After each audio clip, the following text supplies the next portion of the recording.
April 25, 1945. In the shattered remnants of a small Bavarian town, nestled amid the rolling hills south of Munich, a chill spring wind whistled through the skeletal frames of bombed-out homes. Snowflakes lingered in the air, defying the calendar, as a young German woman named Greta knelt before her family's cast-iron stove in the dim kitchen of their half-collapsed house. The air smelled of damp rubble and charred wood, mingled with the faint, acrid tang of unburned coal dust. Her hands, raw and cracked from months of scavenging, fumbled with a match that sputtered and died against the rusted grate. The stove, its door warped from a nearby explosion, refused to ignite, its cold belly a silent testament to the war's unrelenting grip. Tears welled in her eyes, not just from the frustration, but from the gnawing hunger that had become her constant companion.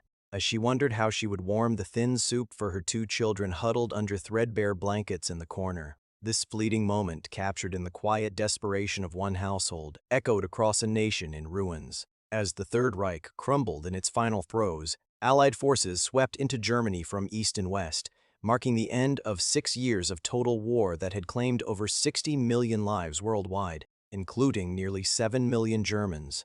By April 1945, the U.S. Army's 7th Army had pushed deep into Bavaria, liberating concentration camps like Dachau and occupying towns that had once flown the swastika with pride. The war in Europe was days from its official close. Victory in Europe Day would come on May 8th.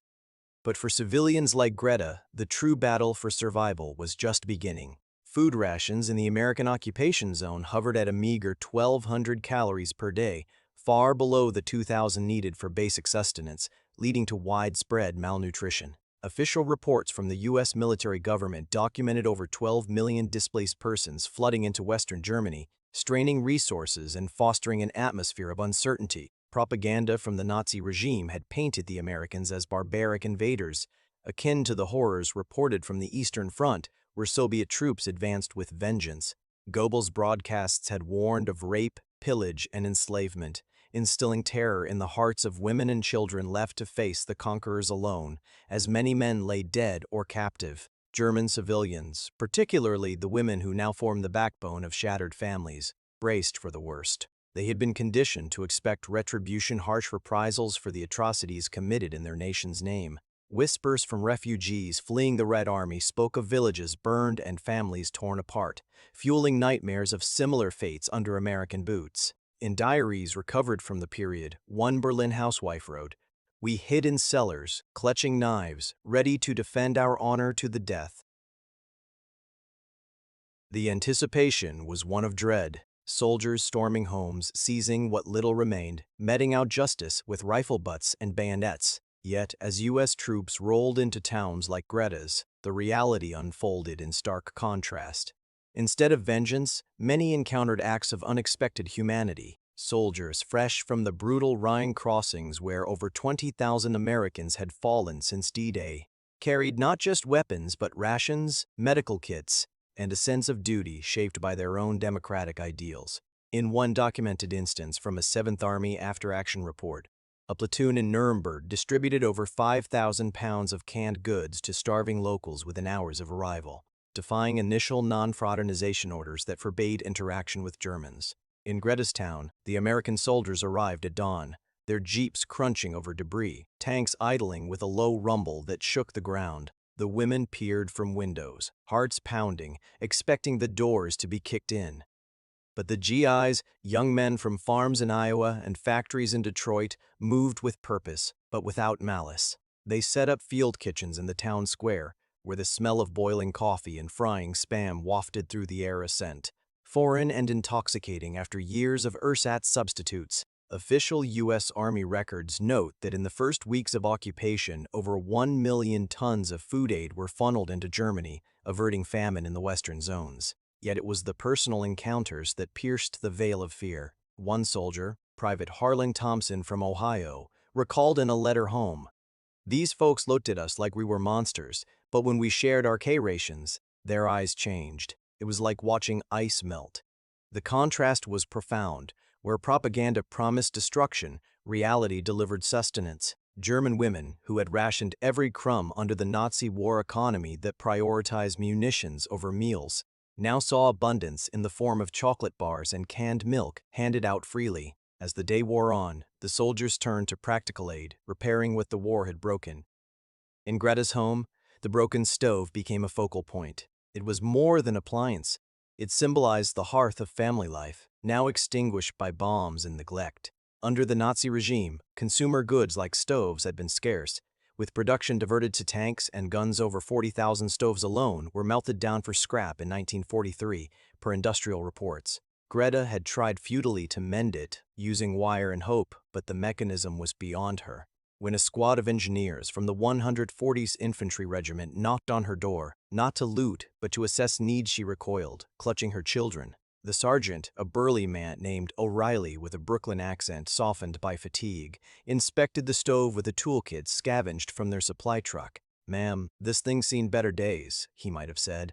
The words were sparse across the language barrier. Using pliers and spare parts from their own field stoves, they straightened the door, cleared the flue clogged with debris from a nearby artillery strike, and relit the pilot with a steady flame. The stove roared to life, its warmth spreading like a forgotten embrace.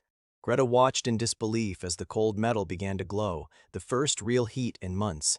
Tears streamed down her face, not from sorrow but from the overwhelming shock of kindness where cruelty was anticipated. This act, repeated in homes across the American zone, wove factual threads of reconstruction into the fabric of daily life. U.S. Army engineers, tasked with restoring infrastructure, fixed over 10,000 household utilities in Bavaria alone during the summer of 1945, according to occupation logs. Quotes from German civilians and oral histories preserved by the U.S. Holocaust Memorial Museum capture the astonishment.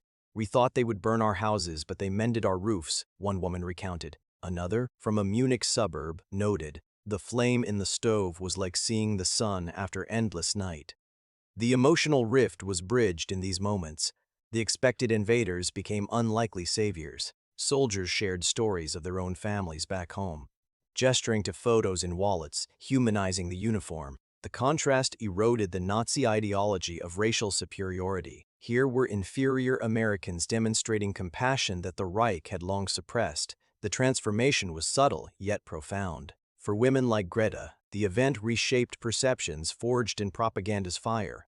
Nazi teachings had exalted the Aryan ideal, promising eternal dominance, but defeat exposed the hollow core. Post-war surveys by the U.S. Information Control Division revealed that 70% of Germans in the American zone viewed the occupiers favorably by late 1945, a shift from initial fear. This change sowed seeds for democracy, as acts of aid undermined authoritarian remnants.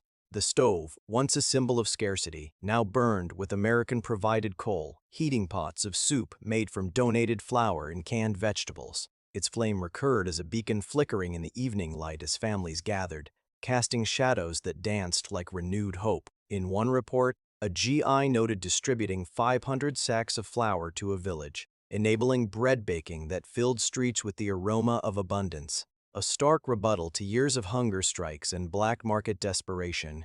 The stove's warmth represented not just physical comfort, but the democratic ethos of shared prosperity, where even former enemies could rebuild together. As weeks turned to months, these interactions multiplied. In Frankfurt, engineers restored municipal gas lines, allowing thousands of stoves to function again, per Army Corps of Engineers records. In Heidelberg, soldiers taught locals basic repairs, fostering self-reliance. Emotional reflections from veterans' memoirs highlight the mutual healing. "We came to conquer, but left as friends," wrote one infantryman. For German women, the tears shed over fixed stoves marked a pivot from viewing Americans as conquerors to allies in reconstruction. Ideology cracked under kindness. The Nazi dream of a 1,000-year Reich dissolved in the face of practical humanity. The stove's recurring flame symbolized this igniting not destruction, but the possibility of plenty, mirroring America's post-war vision of a free Europe. Yet the path was not without shadows. Non-fraternization policies, enforced until July 1945, created tensions, with fines for soldiers caught aiding too closely. Still, humanity prevailed. Over 50,000 German-American marriages followed by 1950, per immigration data, testament to bonds formed in rubble. The emotional weight lingered, tears of relief mingled with guilt over the war's horrors, as news of camps like Auschwitz filtered in, forcing reckoning. In the epilogue of this chapter, as flames flickered and mended stoves across a healing land, a larger truth emerged. Such acts of mercy illuminated the essence of freedom, not imposed by force, but nurtured through abundance and empathy. In a world scarred by ideology's extremes, the simple repair of a broken stove whispered that democracy thrives not in vengeance, but in the shared warmth of human connection, rebuilding not just homes but the soul of a nation from the ashes of conflict.